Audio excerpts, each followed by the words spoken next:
नमस्कार दोस्तों, pure banking में आपका स्वागत है। आज द हिंदू के एक नए आर्टिकल के साथ आया हूँ और आज का आर्टिकल है the pressing need to adjudicate not mediate.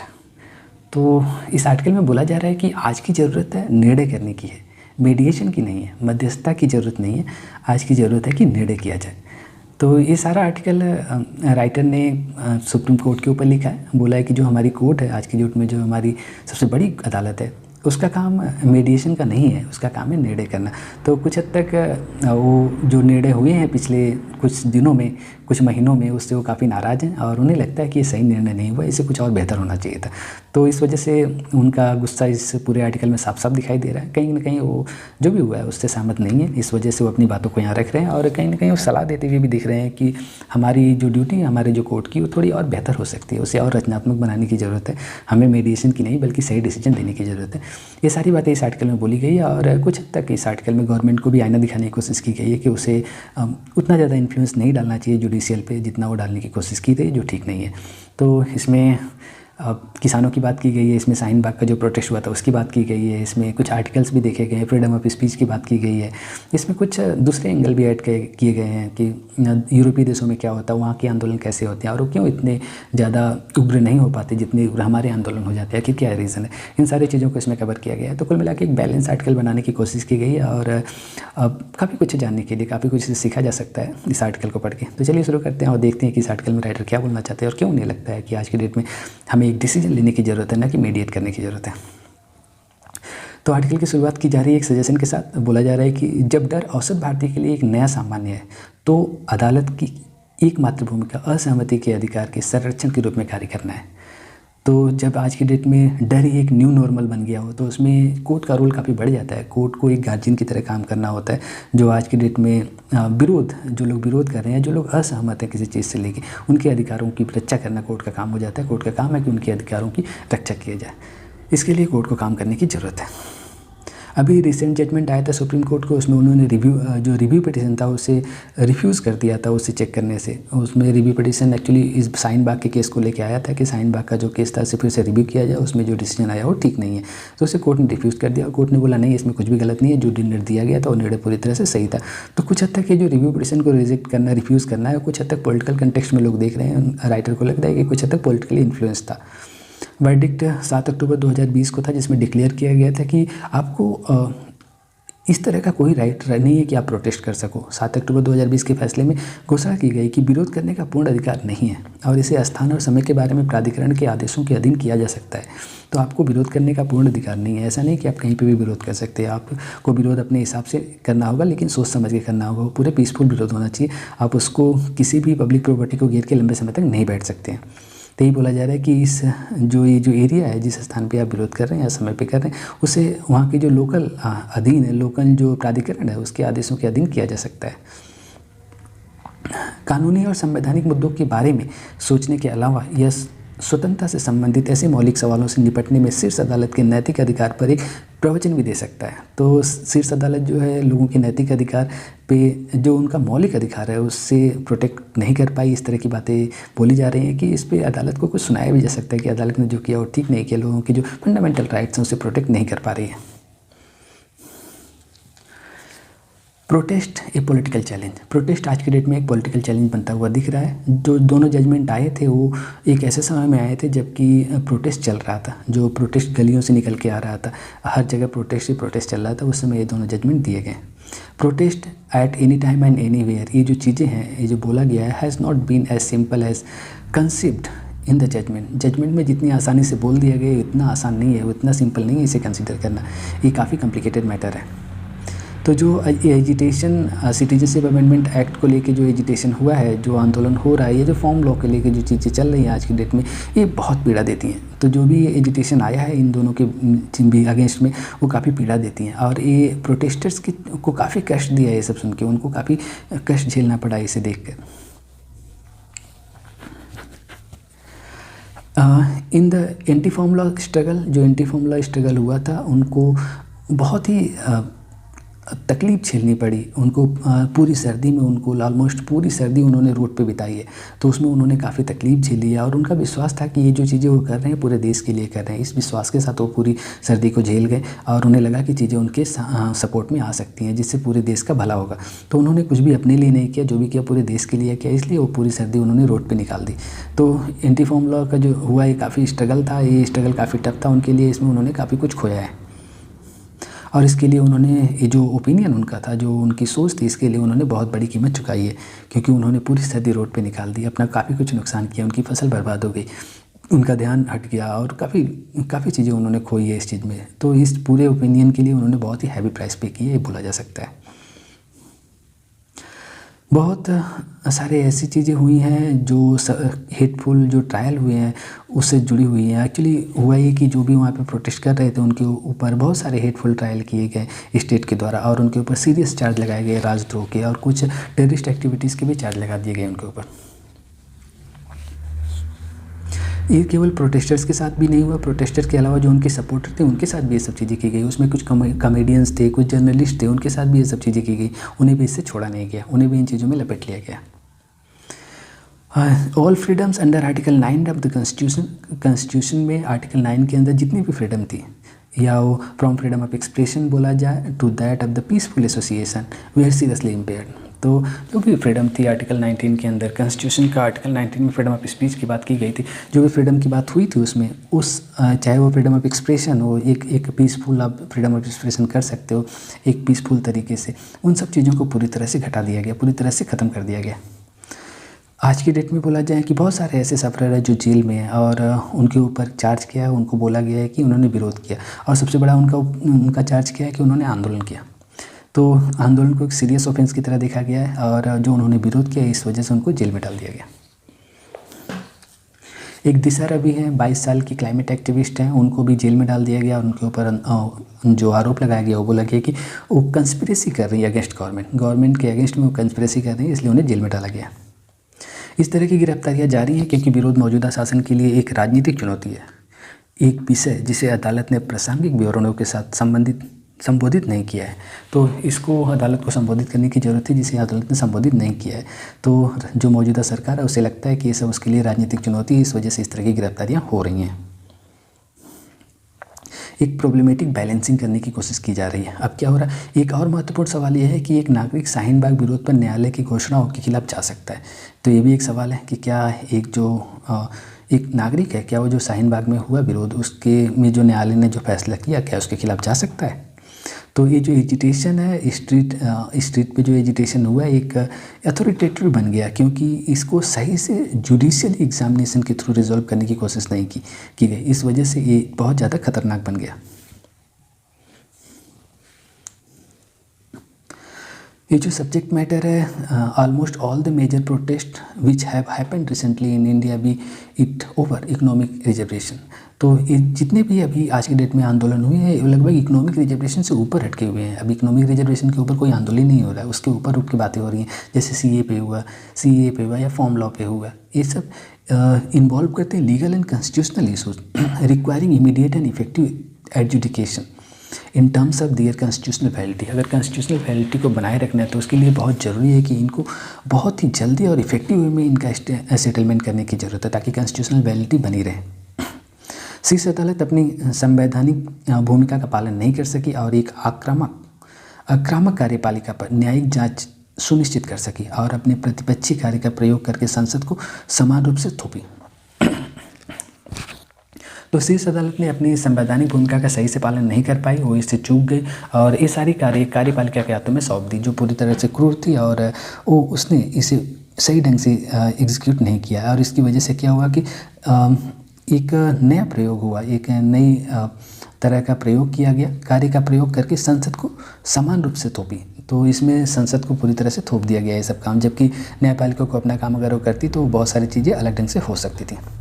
ऐसा करने में विफल रहने के बाद जिस तरह का संतुलन कोर्ट ऑफ शाहीन बाग के आदेशों के अनुसार प्राप्त करने की कोशिश करता है, वह इसके जवाब से अधिक सवाल करेगा। तो ऐसा करने में विफल रहने के बाद जिस तरह का संतुलन कोर्ट ऑफ शाहीन बाग के आदेशों के अनुसार प्राप्त करने की कोशिश करता है, वह इसके जवाब से अधिक सवाल करेगा। तो इसमें जितने भी जवाब होंगे उससे ज़्यादा इस पे सवाल किए जाएंगे, तो इसमें आंसर कम है और क्वेश्चन ज़्यादा उठ रहा है। In the original judgment on Shaheen Bagh पे जो ओरिजिनल जजमेंट आया था, तो कोर्ट ने अटेम्प्ट किया था, इस तरह की कोशिश की थी कि वो मीडिएट करे इशूज़ को लेके, और एडमिट किया था कि अपने जजमेंट में इस तरह की उसने स्वीकृति दी थी, या इस तरह का एडमिट किया था कि उसने कोई सोल्यूशन इसका नहीं प्रोड्यूस कर पाई, did not produce any solution, क्योंकि वो इसका कोई सोल्यूशन नहीं प्रोड्यूस कर पाई। इस चीज़ को कोर्ट ने एडमिट किया था। कोर्ट की ड्यूटी थी during testing time to resolve not to mediate. Court की ड्यूटी है कि वो जब टेस्टिंग टाइम चल रहा है तो उसमें चीज़ों को सॉल्व करे, ना कि उसे मीडिएट करने की कोशिश करे। एक सामंजस्यपूर्ण दृष्टिकोण न्यायिक दावे के लिए एक विकल्प नहीं है। तो एक सामंजस्यपूर्ण जो दृष्टिकोण है वो न्यायिक दावे के लिए एक विकल्प के रूप में नहीं देखा जा सकता, इसे आप एक विकल्प नहीं मान सकते हो। Review petitions provided the supreme court an opportunity. Review petition supreme court को एक अपॉर्चुनिटी देता है ताकि वो रिविजिट कर सके, अपनी चीज़ों को फिर से रिव्यू कर सके। इट्स अर्लियर जो फोली था, जो पहले की उसने गलती की थी, उसे फिर से रिव्यू करने की एक अपॉर्चुनिटी देता है review petition. Where it merely acted as the judicial extension of executive, जहाँ पर वो एग्जीक्यूटिव का जुडिशियल एक्सटेंशन के रूप में कार्य नहीं करेगा, तो उससे वो बच सकता था, उसको एक अपॉर्चुनिटी इस तरह की मिल रही थी। It could have taken imperial practical lesson, यह एक उनके लिए प्रैक्टिकल लेसन था फ्रॉम ए पॉलिटिकल सिचुएशन से that was almost proximate to an internal political situation से एक उनको प्रैक्टिकल लेसन सीखने को मिल सकता था, जो लगभग एक इंटरनल इमरजेंसी की तरफ बढ़ रहा है, एक इंटरनल इमरजेंसी के लगभग करीब पहुँचता हुआ दिखाई दे रहा है। संवैधानिक नैतिकता एक दर्शन है जिसे मुख्य रूप से संवैधानिक अदालतों पर लागू होना चाहिए। तो जो कॉन्स्टिट्यूशनल मोरलिटी है एक नैतिक दर्शन है जिसे मुख्य रूप से संवैधानिक अदालतों पर लागू होना चाहिए, उसे संवैधानिक अदालतों पर लागू किया जाना चाहिए। इस तरह की एक सजेशन दिया जा रहा है, और बोला जा रहा है कि डॉक्टर भीमराव अम्बेडकर जो थे उन्होंने यूज़ किया था आइडिया को इन टर्म्स ऑफ इंस्टीट्यूशनल। इस आइडिया को उन्होंने इंस्टीट्यूशनल के टर्म में यूज़ किया था, न कि इंडिविजुअल के टर्म में। अगर कानूनों की वैधता के बारे में समय पर फैसला सुनाया गया होता, जो कानून द्वारा मान्यता प्राप्त प्रक्रिया द्वारा पूछताछ की जाती, तो शायद सड़क पर पीड़ा कम हो सकती थी। तो ये पॉसिबिलिटीज़ दिखाई जा रही कि अगर सब कुछ सही से हुआ होता तो जो सड़क पे आज की डेट में इतनी तकलीफ हो रही है लोगों को, ये शायद नहीं होती, इसकी ज़रूरत ही नहीं पड़ती लोगों को। लेकिन सही से चीज़ें नहीं हुई, सही से चीज़ों को सही ढंग से सही समय पर नहीं किया गया, इस वजह से लोगों को आज की डेट में बहुत सारी पीड़ा का सामना करना पड़ रहा है। वो आज की डेट में सड़क पर बैठे हुए हैं। संवैधानिक मामलों में एक उचित और प्रभावी सहायक तंत्र सार्थक रूप से सड़क पर आंदोलन को प्रभावित कर सकता है। तो अगर ये उचित और प्रभावी सहायक तंत्र होता तो जो आज के डेट में आंदोलन हो रहा है इसे प्रभावित कर सकता था। ये हो सकता आंदोलन होता ही नहीं, या होता भी तो इसे बहुत जल्दी ख़त्म कर दिया जाता। तो स्टडीज़ में ऐसा देखा गया है कि जो भी सोशल मूवमेंट हुए हैं वो कम रेडिकल हुए हैं या कम अपोजिशनल, कम विरोध किए हैं, जब उनके इश्यूज़ को इफेक्टिवली अगर सॉर्टेड आउट किया गया हो, इफेक्टिवली अगर उसे सॉल्व किया गया हो बाय द फेयर लिटिगेटिव मीन्स, एक साफ सुथरे मुकदमेबाजी तरीके से, यानी उस पर सही से मुकदमा चले और उस पर बहस और सही से फैसला सुनाया जाए, अगर सब चीज़ें सही ढंग से हो तो ये बहुत कम रेडिकल होता है और बहुत कम विरोध करता है इस तरह का आंदोलन, और इस तरह के सोशल आंदोलन बहुत जल्दी खत्म हो जाते हैं। समाजशास्त्री ल्यूक मार्टेल की राय थी कि पश्चिमी यूरोप के अन्य हिस्सों की तुलना में ब्रिटेन में कट्टरपंथी हरित आंदोलन धीमी गति से चल रहा है, क्योंकि यूनाइटेड किंगडम में सार्वजनिक जांच प्रणाली पारिस्थितिक मांगों को संसाधित कर सकती है, उन्हें एकत्रित कर सकती है। राजनीतिक प्रणाली और बहिष्करण और हाशिए से उत्पन्न होने वाले आंदोलन को कम करने के लिए, तो इस तरह के जो आंदोलन इन्हें कम करने के लिए बहुत ज़रूरी है कि जो सार्वजनिक जांच प्रणाली हो काफ़ी इफेक्टिव और लोगों की समस्याओं को सुने और उसे जल्दी जल्दी सॉर्ट आउट करने की कोशिश करे। अगर इसे सही से किया गया तो ये आंदोलन कम उग्र हो सकता है, इसे ज़्यादा उग्र होने की ज़रूरत नहीं पड़ेगी, चीज़ें बहुत जल्दी खत्म हो जाएगी। तो the principle can have application across the constitutional democracy, तो ये प्रिंसिपल है जो सिद्धांत में संवैधानिक लोकतंत्र में आवेदन हो सकता है। तो ये जो संवैधानिक लोकतंत्र है इसमें इस तरह की पॉसिबिलिटीज़ हमेशा रहती है कि अगर चीज़ों को सही ढंग से किया जाए तो वो ज़्यादा लंबा नहीं चलेगा, वो चीज़ें जल्दी ही खत्म हो जाती हैं। बैलेंसिंग को लेकर टेक्स्ट बुक थ्योरी ये कहती है कि अगर right to protest and right to movement along the road does not need any reiteration, तो राइट टू प्रोटेस्ट और right to move along the road side इसकी पुनरावृत्ति नहीं की जा सकती है, इसे दोहराया नहीं जा सकता है कॉन्स्टिट्यूशनल क्लाइमेट में। अब द प्रेजेंट डे, आज की डेट में इसे दोहराया नहीं जा सकता है, इसे दोहराने की ज़रूरत नहीं है।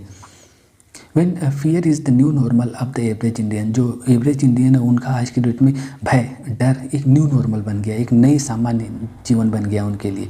न्यू नॉर्मल एक नया शब्द है जो कोरोना के बाद से शुरू हुआ और इसे काफ़ी यूज़ किया जा रहा है। न्यू नॉर्मल आज की डेट में यही न्यू नॉर्मल है, नया नॉर्मल इसे माना जाएगा कि भय आज की डेट में एवरेज इंडियन का न्यू नॉर्मल है। The court only role is to act as the guardian of the right to dissent. तो कोर्ट ही एक ऐसी जगह है जो लोगों के लिए एक गार्जियन का रोल प्ले कर सकता है ताकि उनका जो डिसएग्रीमेंट का जो राइट है वो बना रहे, उसे प्रोटेक्ट किया जा सके।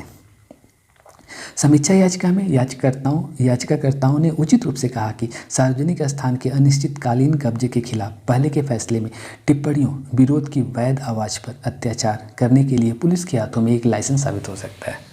तो याचिकाकर्ता ने ये कहा था कि ये जो एक ऑप्शंस दे दिया गया कि आपका जो एक पहले जो एक अधिकार था कि आप कहीं पे भी आंदोलन कर सकते थे, अब आपका अधिकार नहीं रहा और आप किसी भी पब्लिक प्लेस पे इस तरह की चीज़ें नहीं कर सकते हो। तो इससे एक लाइसेंस मिलता है पुलिस को कि अत्याचार करने का। पुलिस को अब एक मौका मिल गया, वो बोलेगी कि कोर्ट का ऑर्डर था कि आप इस तरह के आंदोलन नहीं कर सकते हो। तो एक बहुत ही गलत साबित हो सकता है क्योंकि उन्हें एक बेहतर लाइसेंस मिल गया जिससे वो इस तरह की आवाज़ पर अत्याचार कर सकते हैं। इस तरह की पॉसिबिलिटीज़ दिखाई जा रही है और याचिका में ये बातें बोली गई याचिकाकर्ता के द्वारा। न्यायालय ने याचिका की अपनी वर्तमान अस्वीकृति से एक अन्य अन्यायपूर्ण स्थिति के दौरान एक अवैध राज्य के डराने वाले रुख को मजबूत किया है। तो जो याचिकाकर्ता की याचिका को जो आज की कोर्ट ने खारिज कर दिया, वो एक अन्यायपूर्ण स्थिति के दौरान बोला जा रहा है कि जो अवैध राज्य हैं, जो ऐसे राज्य हैं जो इस तरह की चीज़ें करते हैं, उन्हें और मजबूत कर दिया, उनके रुख को और मजबूत कर दिया। उन्हें लगा कि ठीक है, अब तो कोर्ट भी बोल रहा है कि तुमने जो किया वो सही किया, तो और खुल के इस तरह की चीज़ें करेंगे और कोई भी आंदोलन होगा तो उसे बेरहमी से दबा देंगे। ये जो है affirmation of its earlier view is not merely incentive or surreal. बोल रहा है कि ये जो अफर्मेशन अर्लियर व्यू है, जो पहले का व्यू था, ये जो सकारात्मक पहले का व्यू था, ये केवल अनरिस्पॉन्सिव नहीं है या स्ट्रेंज नहीं है, इसे केवल स्ट्रेंज या अनरिस्पॉन्सिव नहीं कहा जा सकता है। यह डेविड लैंडो और रोजालिंग डिक्सन द्वारा वर्णित अपमानजनक न्यायिक समीक्षा की एक मिसाल पेश करता है, जहां अदालत न केवल लोकतंत्र के अंपायर के रूप में कार्य करने से इनकार करती है बल्कि अपनी रणनीतियों को पूरा करने में कार्यकारी सहायक करती है, अपनी रणनीतियों को पूरा करने में कार्यकारी सहायता करती है। तो अब बोला जा रहा है कि ये जो चीज़ें हुई हैं वो ठीक नहीं हुई है। इसमें कुछ हद तक जो डेमोक्रेसी है उसे कमज़ोर किया है, जिसमें कि कोर्ट का एक रूल था कि कोर्ट डेमोक्रेसी को बचाए, लोगों के राइट को बचाए, लेकिन कोर्ट ऐसा नहीं कर रही है बल्कि वो एग्जीक्यूटिव को और मजबूत कर रही है। कुछ हद तक जो कोर्ट का डिसीजन आ रहा है उससे एग्जीक्यूटिव और मजबूत हो रहे हैं, उन्हें और पावर दी जा रही है ताकि वो और इस सख्ती से अपने नियम को लागू कर सकें। In the process, its legitimacy very many illegitimate state action। इस प्रक्रिया में यह बहुत से नाजायज़ राज्य कार्यों को वैधता प्रदान करता है। बहुत सारे राज्यों के कार्य होते हैं जो ठीक नहीं होते, जो गलत होते हैं, उन्हें भी वैधता प्रदान करता है, उन्हें भी वैलिडिटी देता है। इस तरह की प्रक्रिया में, इस तरह की जो प्रक्रिया हुई है उनमें बहुत सारे जो राज्यों के द्वारा कार्य किए जाते हैं जो गलत होते हैं उन्हें भी वैधता देता है, उन्हें भी इस तरह की वैलिडिटी दे रहा है कि आपने जो किया वो सही किया। States intrusion is a worry. तो राज्य की जो घुसपैठ है वो एक चिंता का कारण है। इस बारे में बोला जा रहा है कि 2020 के फैसले में सुप्रीम कोर्ट भी हिम्मत लाल की साहब बनाम पुलिस आयुक्त की पहले के संविधान पीठ के फैसले की सराहना करने और उसका संदर्भ रखने में विफल रहा। यह अधिकारों के दायरे में राज्य की घुसपैठ है जो न्यायालय को चिंतित करना चाहिए। तो ये जो चीज़ें हुई इस केस में वो भी बोला जा रहा है कि ये अधिकारों के दायरे में राज्य की घुसपैठ थी, राज्य ने अधिकारों के दायरों में घुसपैठ कर दी, जिससे न्यायालय को चिंतित होने की जरूरत है। हिम्मत लाल के साहब में अदालत ने कहा कि अहमदाबाद पुलिस आयुक्त द्वारा तय किए गए नियम ने सार्वजनिक बैठकों के मामले में पुलिस अधिकारियों को मनमानी शक्ति प्रदान की। इससे पुलिस अधिकारियों को बहुत ज़्यादा शक्ति मिल गई, मनमानी शक्ति मिल गई, इसलिए ये सारी घटनाएँ हुई वहाँ पर। जस्टिस कुट्टिल कुरियन मैथ्यू हिम्मत लाल के साहब में समझाया कि असेंबली की स्वतंत्रता एक लोकतांत्रिक प्रणाली की एक अनिवार्य तत्व है और यह कि सार्वजनिक सड़कें विचारों की अभिव्यक्ति और विचारों के प्रसार के लिए स्वाभाविक स्थान है। तो ये जो सार्वजनिक सड़कें हैं यहीं पर लोग एक दूसरे से मिलते हैं और अपनी बातों को आदान प्रदान करते हैं, तो एक स्वाभाविक स्थान है। इस तरह की चीज़ें समझाई गई जस्टिस कुरियन मैथ्यू के द्वारा। समीक्षा याचिका में यह अकेला कारण नहीं था जिसे आजमाया गया था, यह न्यायालय भी था तो वहाँ पे सिर्फ ऐसा ही केवल ये प्रॉब्लम नहीं थी जिसे आजमाया गया था इस रिव्यू पिटीशन में, इसके अलावा न्यायालय भी था जिसे भी यहाँ पे आजमाया गया था कि वो देखते हैं क्या बोलता है। तो इस बात के साथ इस आर्टिकल को ख़त्म किया जा रहा है। मुझे उम्मीद है कि ये आर्टिकल मैं आपको ठीक से समझा पाया। कल फिर से मिलता हूँ एक नए आर्टिकल के साथ, तब तक के लिए जय।